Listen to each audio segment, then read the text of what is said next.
This video dives into the crazy world of Ekurhuleni Metro Police Deputy Chief Julius Mkhwanazi and his notorious SWAT crew. We uncover the chilling hit on Witness D, the cases he tried to expose on ENCA, and the long list of crimes linked to Mkhwanazi's rogue unit. Now this episode pulls the pieces together, revealing the players, the secrets, and the dangerous game unfolding in full view of the public. If you remember, General Mkhwanazi once warned that if the internal factions in the police were not dealt with, it was only a matter of time before cops started shooting at each other. It was a shocking statement, but now it feels less like a warning and more like a prophecy. One of the key witnesses in the commission has been taken out, and it wouldn't be surprising if it turns out that the Metro Police were involved. At the center of the storm is the EMPD Specialized Services Unit, better known as the SWAT team. Now this unit was led by the infamous Julius Mkhwanazi from the East Rand, no relations to KZN Police Commissioner General Mkhwanazi.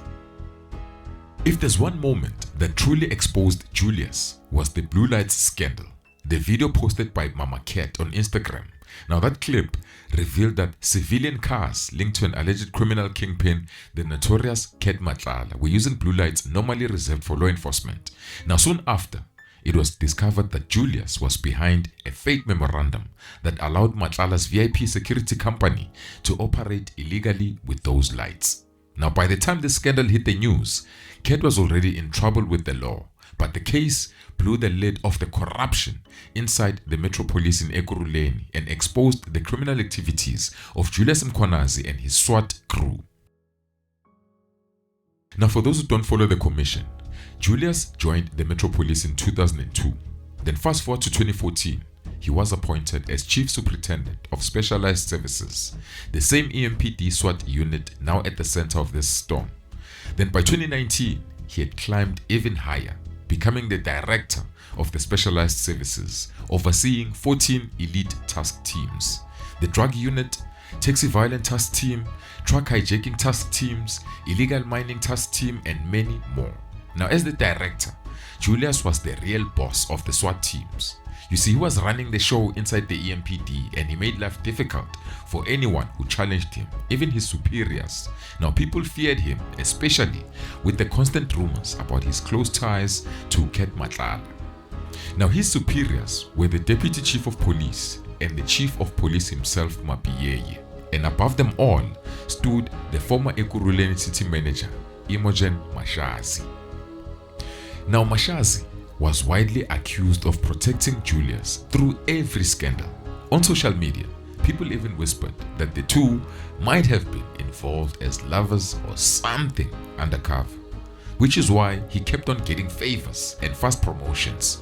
Now it later emerged that Julius's appointment as Deputy Chief of Police was irregular and approved under Mashazi's watch. Now backed by this power, Julius didn't just run the department, he ran the streets as well, with Cat as his ngamla, or his boss in the underworld. Now Julius operated this mafia-style crew inside the Metro Police. One of the most shocking cases accused his unit of posing as Hawks investigators, stealing precious stones worth 46 million rands. Now 3 EMPD officers from his Specialized Services team allegedly broke into a Johannesburg property under false pretense, claiming they were investigating lithium smuggling. Now the owner of the property had lawful exports document, but that didn't matter. Now after the robbery, the owner filed a civil claim against the EMPD, demanding 45 million rands in damages.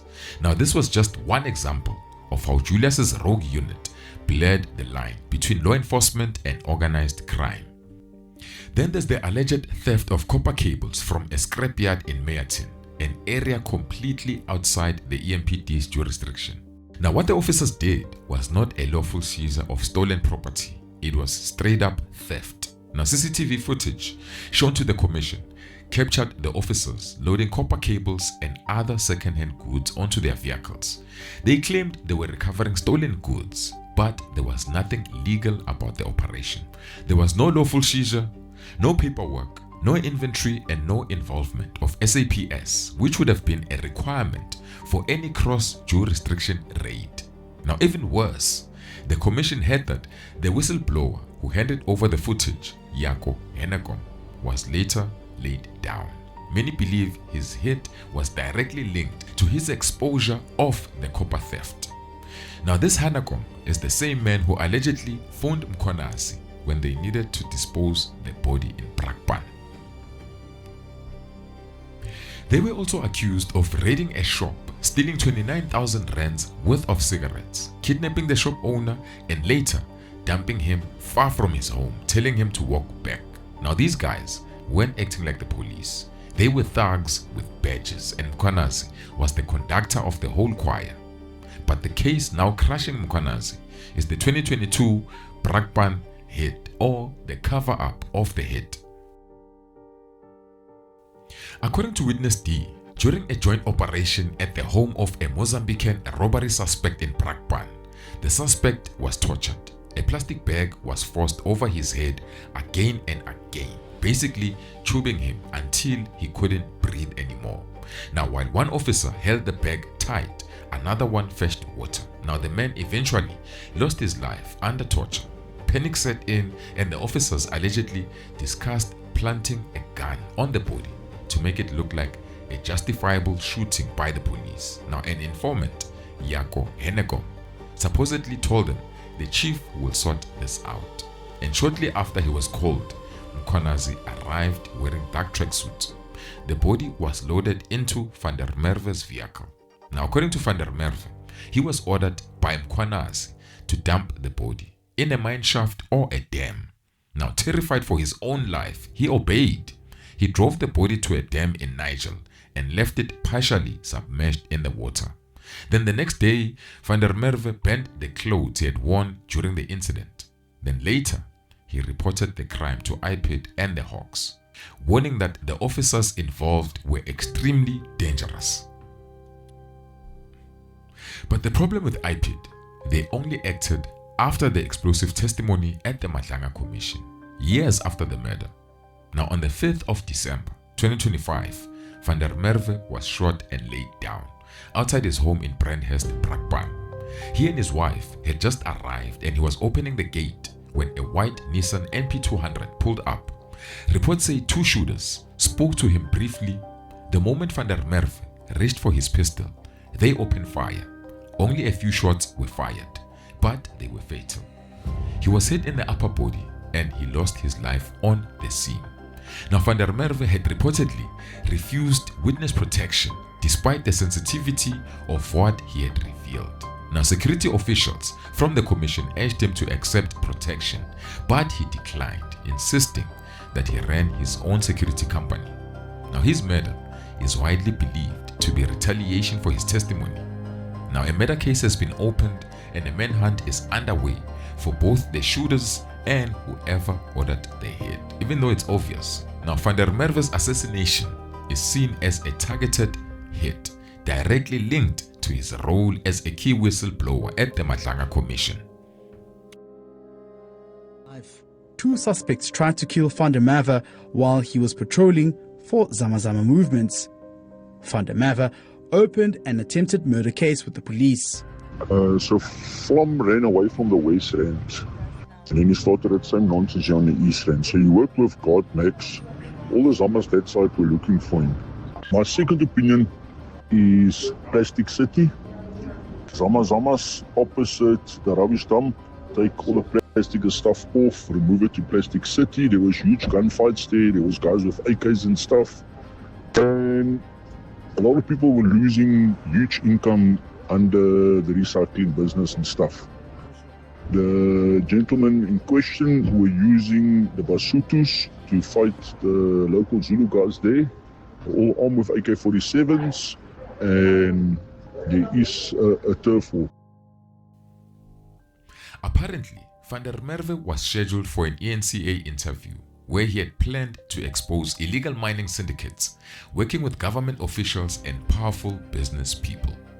He was also expected to reveal more hits, including claims that the EMPD SWAT team may have been involved in the laying down of an illegal miner who was allegedly buried somewhere in the mine dumps in Benoni or close to Benoni. Mr. Abramji, hope you're well and trust you're well, sir. It is Vlam, or Marius van der Merwe. Sir, I've seen your post on this Zama that was allegedly buried alive in Benoni. I'm the person that was there. Obviously there's things that transpired beforehand and afterwards, and I would like to talk to you about it. I would like to get my story out in public in terms of the role players from state that's facilitating the illegal mining problem, the key stakeholders that's facilitating this. I've got all the intelligence on that. Now that Van der Merwe is dead, those secrets die with him, and rumors say other witnesses are already pulling out of the Matlala Commission, too scared to risk their lives. Now, in the court of public opinion, Julius is the obvious suspect. The last time when he was at the commission, the final question Julius was meant to answer was about the Brakpan murder, but time ran out before he could even finish his testimony. But when he returns, he must face that question again, but this time it's going to be more intense. So far, 3 people connected to the cases involving the EMPD SWAT team have been taken out. First, Jaco Hanekom, Julius's trusted informant, who was laid down after giving police the CCTV footage that exposed the copper cable theft. Then secondly, it's the robbery suspect from Mozambique, who was tortured and laid down in Brakpan, then his body dumped in a river. Then lastly is Van der Merwe, or witness D. And Julius does not have a shortage of shooters. His SWAT crew is already under suspicion, and if the allegations are true, they are clearly capable of hits. And on top of that, Julius is connected to Cat Matlala, whose VIP security company includes former Special Forces shooters, and he's got other shooters as well. Now, one thing is clear about the cartel-linked networks. They often use police officers as hitmen, and this gives them, or the shooters or the police officers, protection, inside information, and the ability to manipulate evidence. We've seen it before. Katiso Molefe used Puletau, a police officer over 20 years who ran his own crew of shooters for hire. See, the pattern is the same. Insiders with badges, working as killers, protected by the system they are supposed to serve.